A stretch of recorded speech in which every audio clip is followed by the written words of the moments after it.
Xenoanthropologist Zixtal adjusted their atmospheric adaptation membrane as they stepped onto Earth's soil for the first time.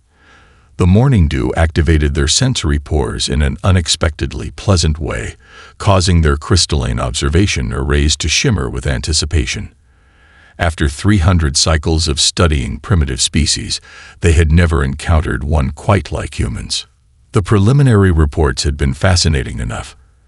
A species that had progressed from simple tool use to space exploration in mere millennia rather than the standard millions of cycles. The Galactic Federation's interest was understandable, if somewhat concerning to traditionalists like Zixtal's pod mentor. Central Park sprawled before them, a carefully maintained wilderness in the heart of what humans call New York City. Zixtal found the concept charmingly paradoxical, nature preserved within the confines of civilization, rather than civilization adapting to nature as most species did. Their recording tendrils extended automatically as they observed the morning activities. Humans of various sizes moved through prescribed paths, some propelling themselves rapidly in what appeared to be recreational exertion. Others sat quietly on designated resting platforms, manipulating personal communication devices that the briefing had mentioned were practically symbiotic to modern human existence. A high-pitched sound drew their attention to a nearby gathering of smaller humans.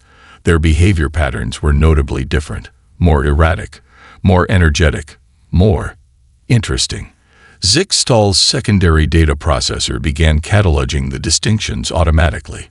Where adult humans moved with purpose and restraint, these smaller versions seemed to operate on pure impulse, climbing on recreational structures that served no apparent practical purpose.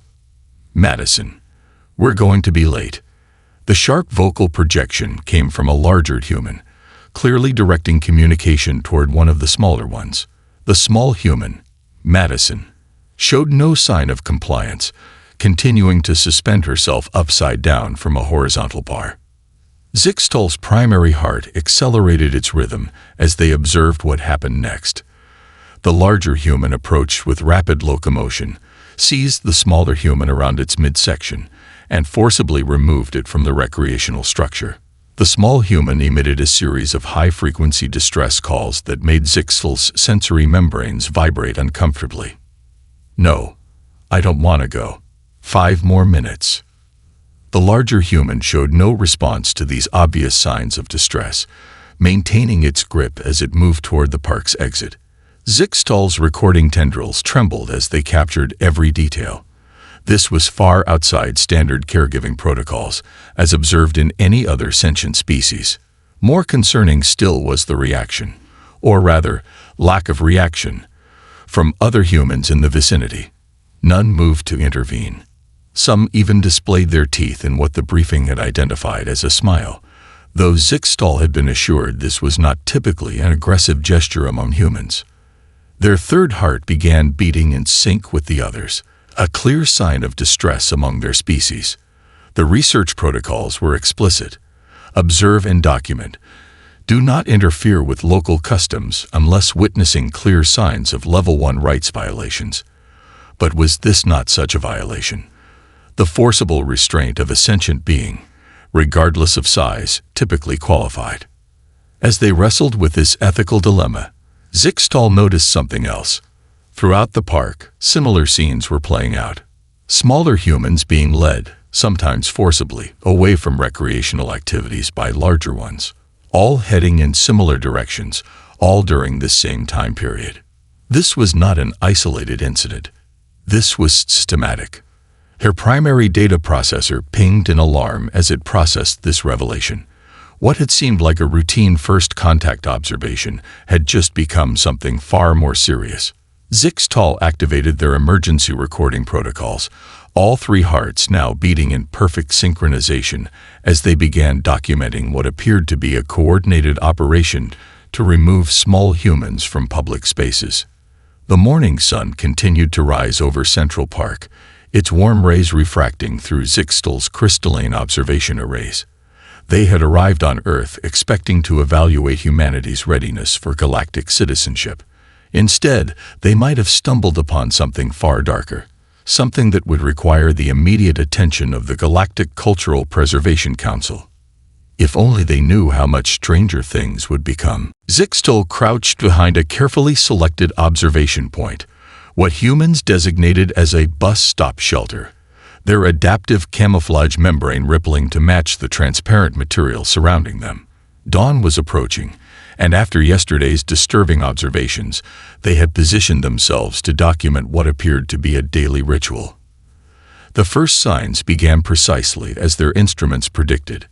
Lights activated within the residential structures, accompanied by garious audio emissions that their language processors identified as complaints, threats about counting to 3, and something involving cold water if someone didn't get up this instant.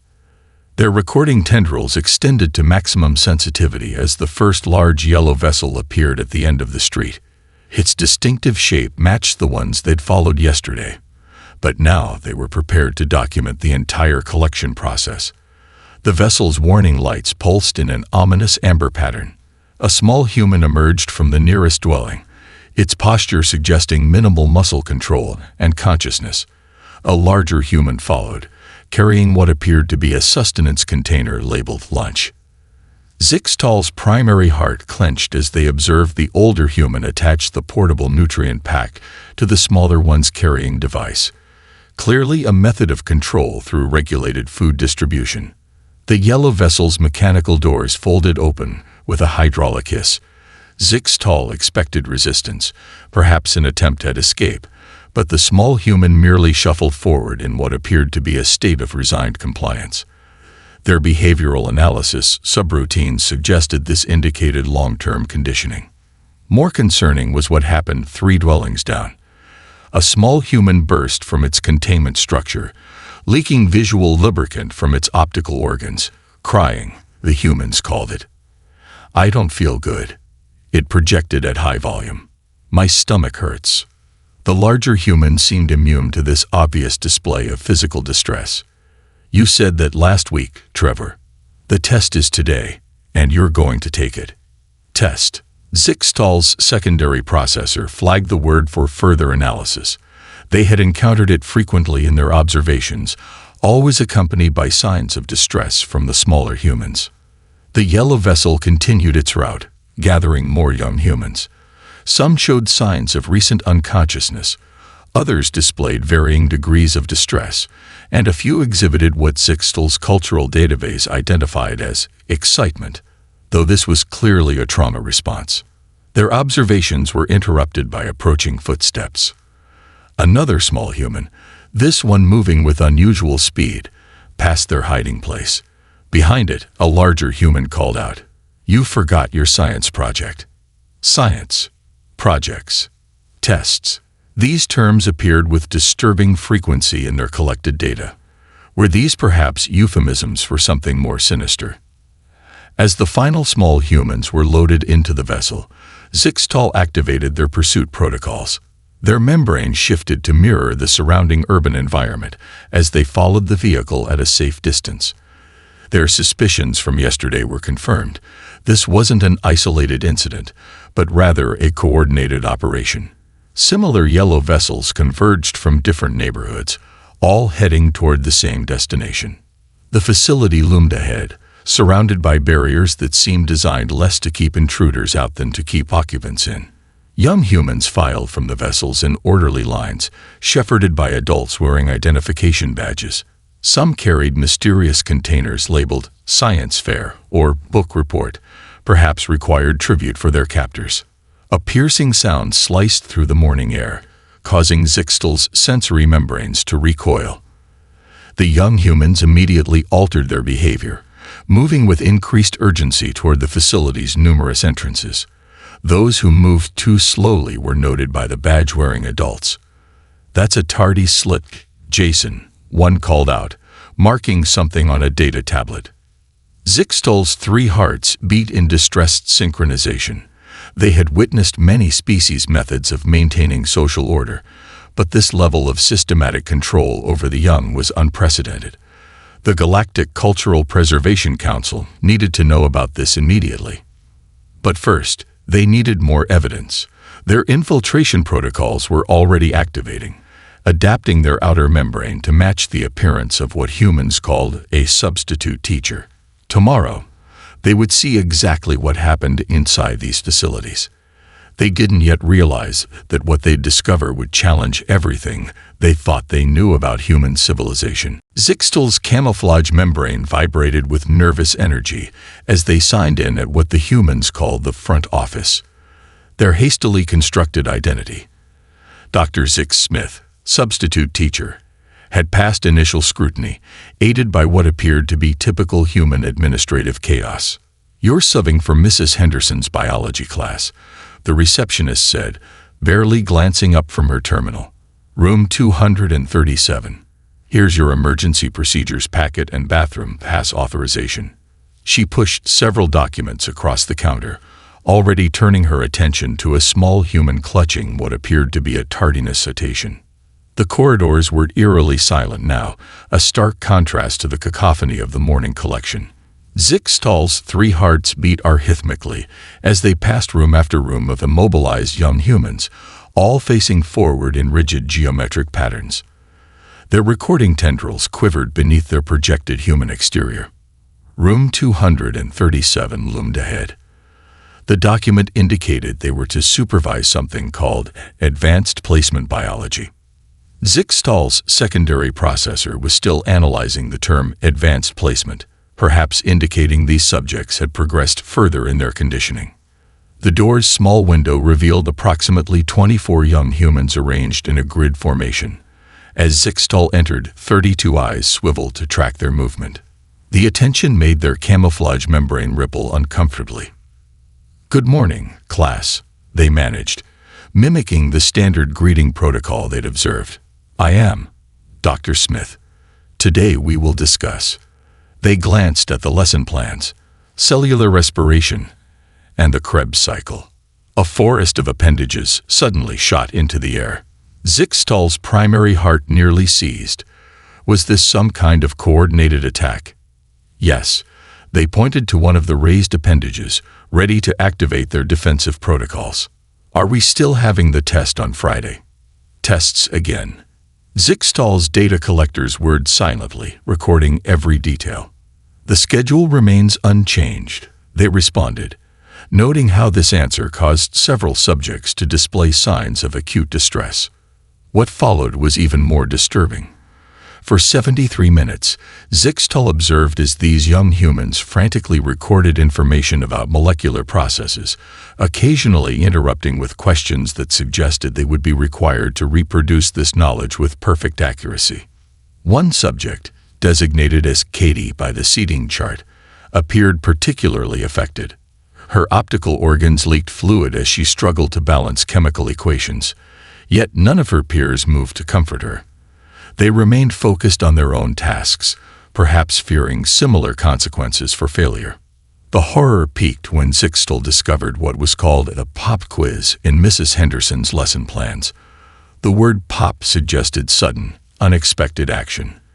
Their ethical subroutines screamed in protest, but deviation from the established protocol might compromise their observation mission. As they distributed the quiz papers, a collective groan rose from the subjects. Some clutched their cranial regions in obvious pain. Others began rapidly flipping through information storage devices labeled notes, desperately trying to cram more data into their already overtaxed neural pathways. "This is so unfair," one subject whispered. "I was studying for the history test all night." Multiple simultaneous testing protocols. Zixtal's third heart began to palpitate. The implications were staggering. These humans weren't just conditioning their young. They were subjecting them to continuous, overlapping evaluation cycles. The bell rang, signaling the end of the period. The subjects quickly gathered their materials, many already showing anxiety about their next scheduled conditioning session. As they filed out, Zixtal noticed something that made their recording tendrils freeze. Many of the subjects were carrying what appeared to be athletic equipment. "Physical education," one explained to another. "Coach says we're doing rope climbing today." Zixtal's 3 hearts synchronized in horror. The mental conditioning was only part of the process. These humans were also subjecting their young to physical endurance trials. They needed to document everything. But more importantly, they needed to understand why. What could possibly drive an otherwise promising species to develop such an elaborate system of juvenile torment? The answer, when it finally came, would shake the foundations of galactic society. After 14 grueling cycles at the educational facility, Zixtal knew they needed to investigate the next phase. Their research indicated the conditioning didn't end when the young humans left the facility. It continued in their domestic environments.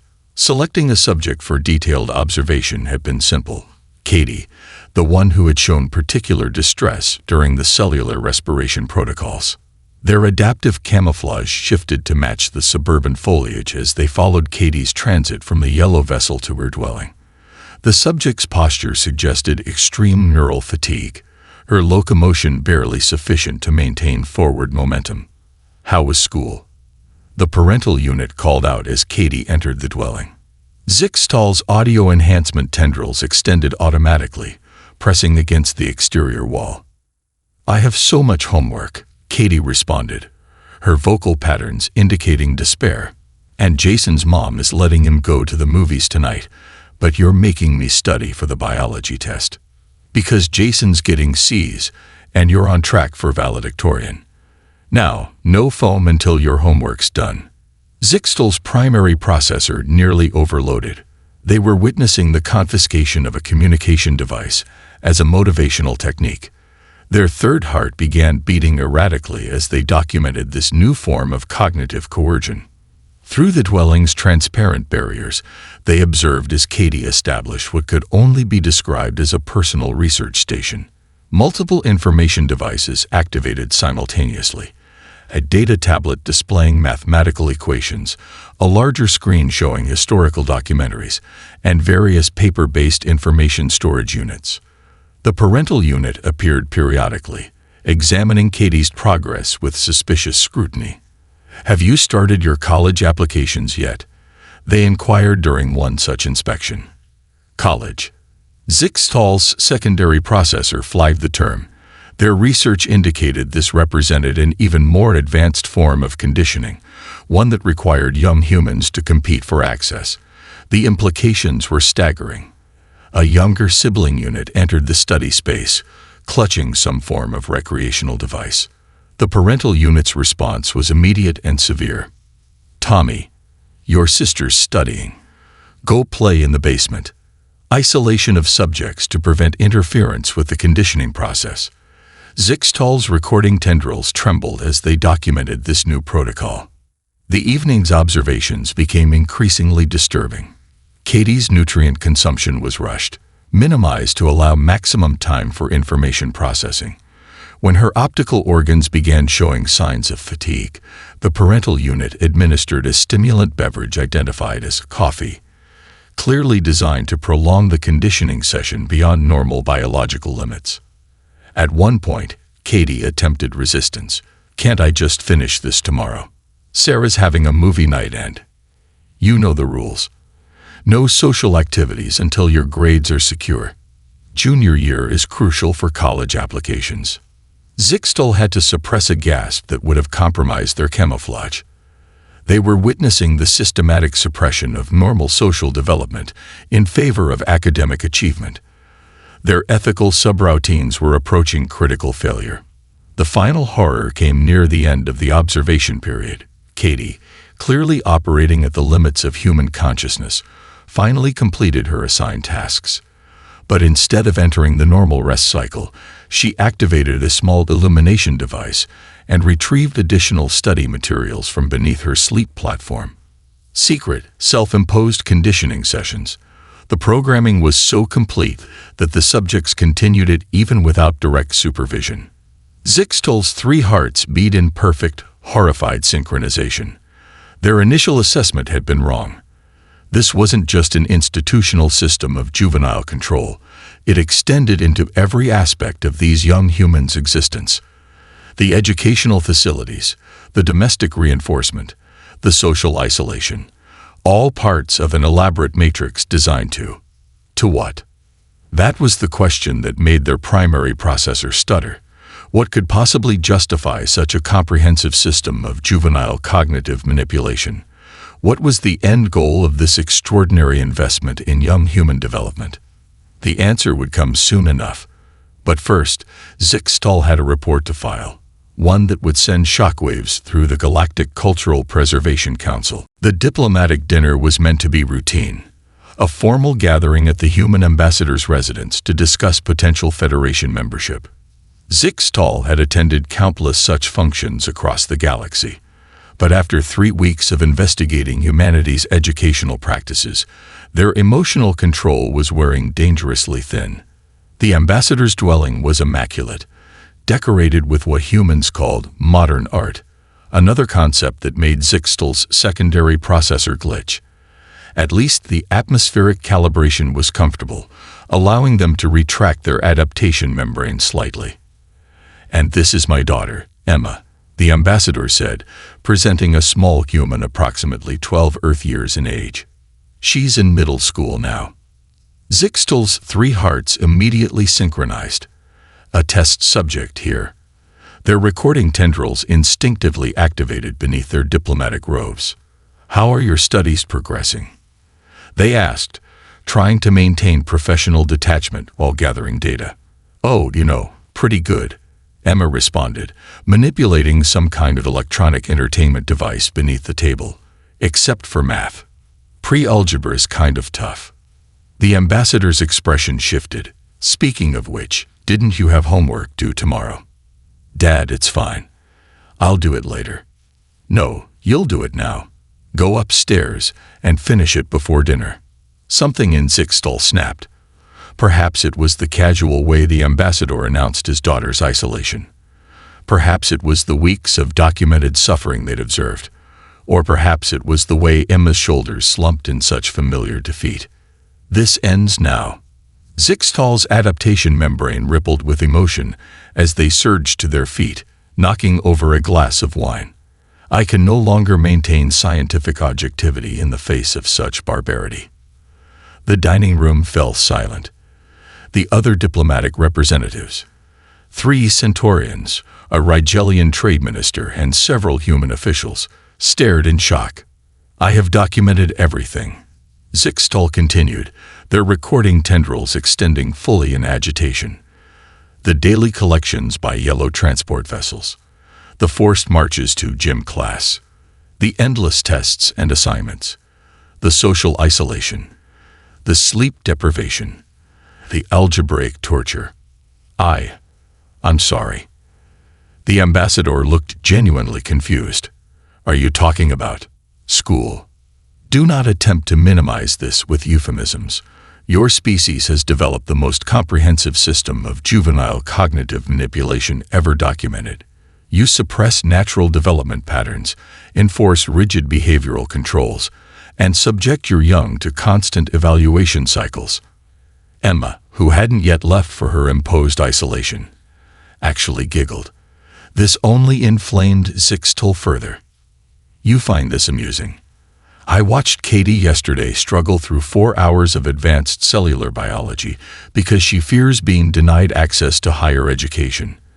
I observed Thomas receiving a timeout for failing to memorize multiplication tables.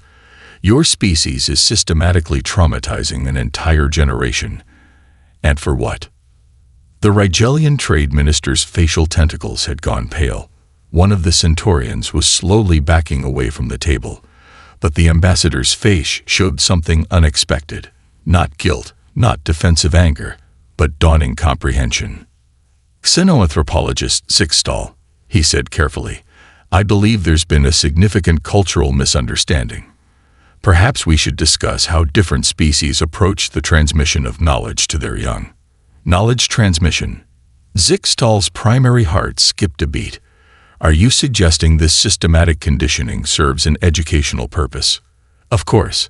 How else would our children learn?" "Learn?" All 3 of Zixtal's hearts stopped momentarily. "You mean they don't emerge with pre-downloaded neural patterns like civilized species?" The ambassador blinked. "Pre-downloaded? Are you saying your species is born with inherent knowledge?" The silence that followed was profound. Emma, still hovering by the stairs, broke it with a question that would change everything. "Wait, you guys are born already knowing stuff. That's so unfair. We have to learn everything from scratch." Zixtal's primary processor went into emergency recovery mode as the implications hit them.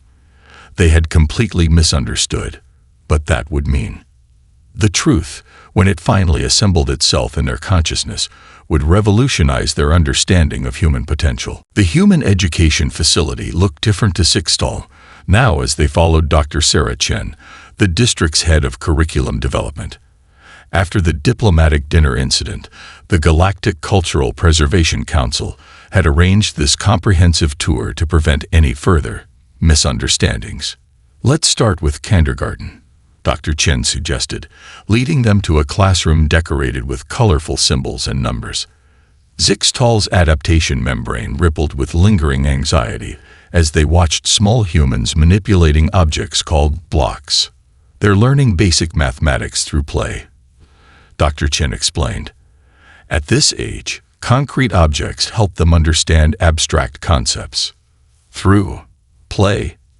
Zixtal's secondary processor struggled with the connection, but there's no direct neural input. That's the point. By discovering relationships themselves, they develop problem-solving skills. Dr. Chen smiled as a small human successfully sorted blocks by color. Every connection they make strengthens their neural pathways. They moved to what Dr. Chen called a first-grade classroom. Young humans were sounding out combinations of symbols, their faces lighting up with achievement when they successfully decoded a word. This is how they learned to read. Zixtal's recording tendrils extended in fascination. Each human must individually master your written language. Yes, and each one does it slightly differently. Some learn visually, others need phonetic approaches. The teacher adapts methods based on individual needs. Individual needs. The concept made Zixtal's 3 hearts beat irregularly. In their species, knowledge transfer was standardized, efficient, and identical. The middle school science lab provided another revelation. Students were conducting experiments, many failing multiple times before achieving desired results. "But why allow failure?" Zixtal asked, watching a young human adjust variables in a chemical reaction. "Wouldn't providing correct parameters be more efficient?" "Watch," Dr. Chen said. The student's face suddenly lit up as the solution turned the perfect shade of blue. "I figured it out," she exclaimed. "The temperature was too high." That discovery, Dr. Chen explained, that moment of understanding, it creates deeper learning than any direct instruction could provide. Zixtal's primary processor began drawing unexpected connections. Every failed attempt was actually generating unique neural pathways, creating minds capable of independent problem-solving. The high school classroom proved most enlightening. Students were engaged in heated debate about a historical event, each presenting different interpretations of the same evidence. They're disagreeing with each other, and this is permitted. Zixtal's adaptation membrane flickered with confusion. "Encouraged, actually," Dr. Chen said. "Critical thinking, defending viewpoints, considering multiple perspectives. These skills are as important as the historical facts themselves." A student approached with a question about their research project. Zixtal observed in amazement as teacher and student engaged in collaborative problem-solving, neither having a predetermined answer. "Your entire species," Zixtal said slowly, their 3 hearts beginning to beat in a new rhythm of understanding, rebuilds its knowledge base with each generation. Yes, and each individual's learning path is unique. Exactly. So when they face new problems, they have not just knowledge, but the experience of discovering solutions. Dr. Chen completed the thought. Every challenge they've overcome in school helps them approach future unknowns. Zixtal's recording tendrils trembled as they documented this revelation. What they had seen as inefficient torture was actually a sophisticated system for developing adaptable, innovative minds. The homework, the tests, the studying. They said, their primary processor humming with new insights. all tools to help them develop persistence, self-discipline, and independent learning skills. Dr. Chen confirmed. Yes, it's demanding. Yes, it's sometimes stressful. But it's also why humanity went from stone tools to spaceflight in a fraction of the time it took other species. As they watched the students work, Zixtal's understanding of intelligence itself began to shift. Their species' efficient knowledge transfer suddenly seemed limited in comparison. The bell rang, signaling the period's end.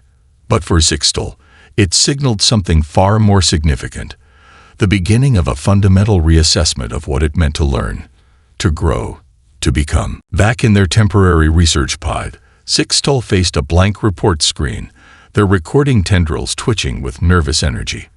After today's revelations, they needed to completely restructure their findings. But first, they had a call to make. Honored pod mentor, they transmitted, their adaptation membrane rippling respectfully as the ancient being's hologram materialized. I require your wisdom regarding an unprecedented situation. Speak, young observer. The pod mentor's crystalline form shimmered. Your earlier reports about human educational practices have caused quite a disturbance in the council. Those reports were incomplete.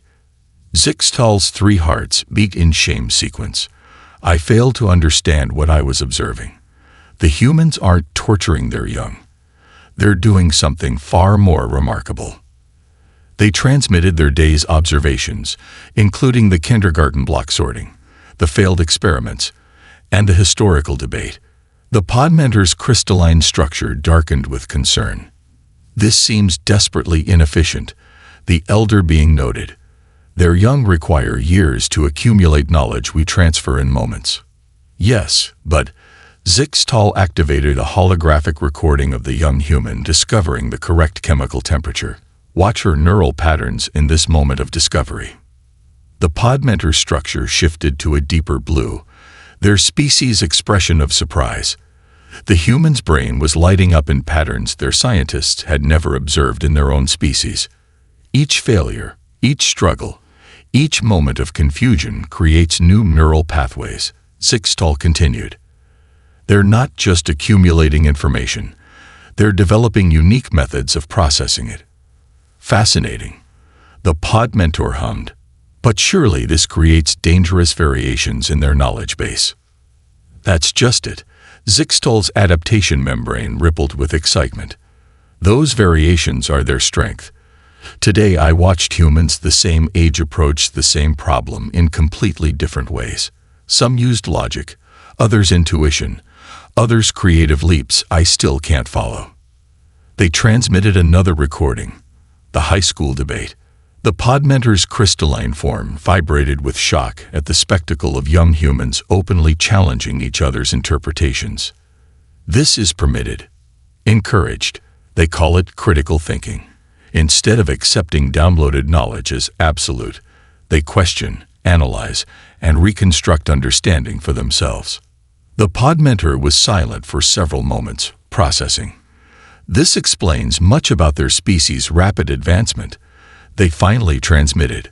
While we perfect the knowledge we have, they constantly generate new ways of thinking. Zixtal finished. Every human approaches problems with unique neural architecture shaped by their individual learning journey. But the cost, the pod mentor mused, the stress on their young, is part of the process, Zixtal realized aloud. The struggle to learn shapes them. What I mistook for torture is actually transformation. Each test, each homework assignment, each moment of confusion is building something new. The pod mentor's form shifted through several colors before settling on the deep purple of profound realization. This has implications far beyond your initial investigation, young observer. Yes, Zixtal agreed, their 3 hearts beating in sequence as the full implications hit them. We've been measuring intelligence by the efficiency of knowledge transfer, but humans suggest another model entirely, one based on the capacity for generating new understanding. The council must be informed immediately, the pod mentor declared. This could revolutionize our understanding of cognitive development across all species. As the transmission ended, Zixtal turned back to their blank report screen. How could they capture the magnitude of what they'd discovered? This wasn't just about human educational practices anymore. It was about the very nature of knowledge itself. Their recording tendrils extended, ready to document what might be the most important xenoanthropological finding of their career. But first, they had one more observation to make. They needed to revisit Katie, the student whose apparent suffering had first sparked their investigation. Because now, finally, they understood what they were really seeing when they watched her study. It wasn't torture. It was metamorphosis. Esteemed members of the Galactic Cultural Preservation Council, Zixtal began, their adaptation membrane gleaming formally under the council chamber's crystalline lights. I stand before you to retract my earlier accusations regarding humanity's treatment of their young, and to present findings that may fundamentally alter our understanding of cognitive development. The council chamber hummed with the collective vibration of hundreds of crystalline beings. In the diplomatic section, the human ambassadors sat quietly, a slight smile playing at the corners of their mouth. 3 lunar cycles ago, I reported what I believed to be systematic abuse of human juveniles through forced learning protocols. Zixtal continued. I was wrong. What I observed wasn't abuse. It was perhaps the most sophisticated developmental system in the known galaxy.